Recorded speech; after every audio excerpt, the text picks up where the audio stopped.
In this video, we're going to practice solving systems of equations using substitution, and these are going to be your special cases. So when this example has 4x plus y equals 24 and y equals negative 4x plus 24. So you identify which equation is solved for. The second equation is solved for, so you're going to take all of this and you're going to substitute this in for y. When you substitute this in for y, you can use parentheses, but it's not going to change anything because there's an addition sign right here, and there's a 1 in front of the y. So if you do plug it in, you're going to be multiplying 1 with negative 4x, which is the same thing as negative 4x, 1 times positive 24, which is the same thing. Anything times 1 is itself. So you're going to see that I substituted in using parentheses.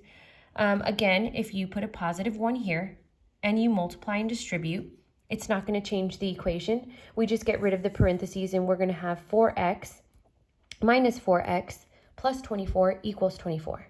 So you're going to recognize when you look at this, you need to combine your like terms. Well, this time if I combine 4x minus 4x, they're going to cancel out and become 0. So all I'm left with is 24 equals 24. If my variables cancel out and I'm left with a true statement, this is going to be a special case because it's going to be infinitely many solutions. There's too many values. There's going to be points all across these two lines where they're exactly the same, basically. They overlap each other, so there's too many points for us to identify one solution. So it's infinitely many solutions. In the next example, we're going to look at identifying the solution as well. So here I have 2x plus 2y equals 3, and y equals negative x plus 2.